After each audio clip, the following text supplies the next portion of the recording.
Hao. Hola. Hello, everyone. Firstly, I would like to thank the China Foundation for Human Rights Development and the University of the Nationalities of China, Minzu, for the invitation to participate in the occasion of the 48th session of the United Nations Human Rights Council. It's an honor. My name is Yadira Albornoz, Tata. I'm from Caracas, Venezuela, and I have lived in different countries. Right now, I'm speaking from Venezuela. Since 2018, I've been a professor of music therapy for the School of Music at Minzu. I would like to be very brief in my message on life and human rights. Also, I would like to use my indigenous voice in this occasion since indigenous cultures in this region suffer one of the cruelest extermination processes recorded in history. Today, this humanity violation continues in a systematic way in many parts of this continent, mainly in countries ruled by descendants of the first perpetrators. Despite this traumatic experience, indigenous cultures have preserved practices to render life when they had conflicts themselves. They apply the methodology of dialogue as the most precious one, as well as unity in diversity to promote good living. Due to the friction we create as individuals and societies, our ancestors have passed down for thousands of years the practice of dialogue, unity and diversity, and respect for life as path to conscious human evolution. This is an equivalent of multilateralism and cooperation of human rights that the United Nations declare. Our Bolivarian Constitution explicitly embodies these ancestral notions, which have served to contain the negative leadership of USA, Europe, and internal allies in our country.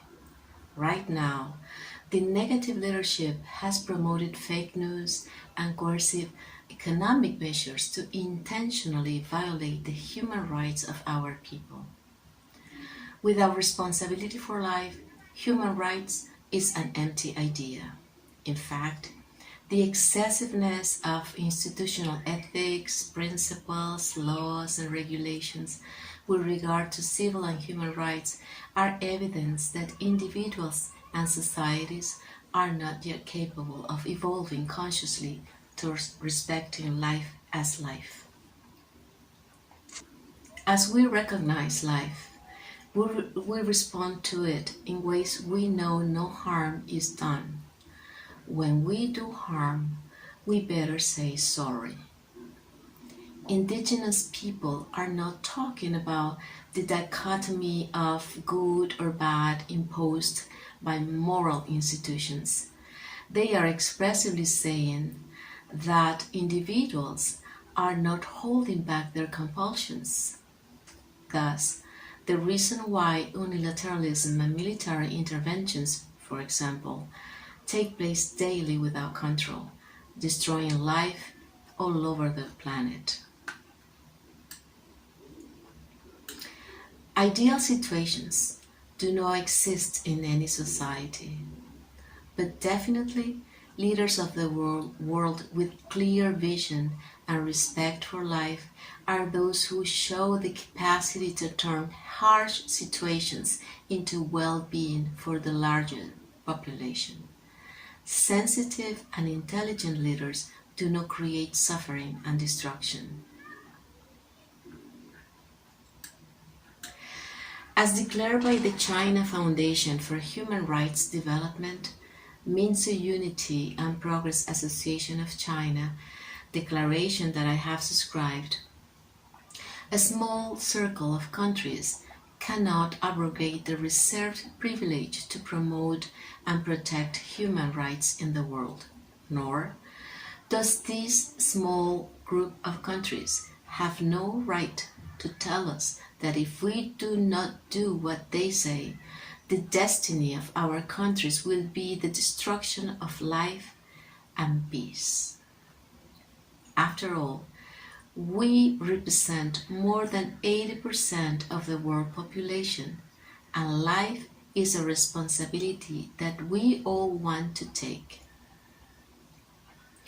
Without responsibility for life, there will not be human rights. The UN needs to reestablish itself with clear actions more than declarations with regard to life responsibility and human rights. Otherwise, the path will be to create new world institutions that truly represent us, the largest world population who advocate for balance and peace in the world. Thank you very much for the opportunity.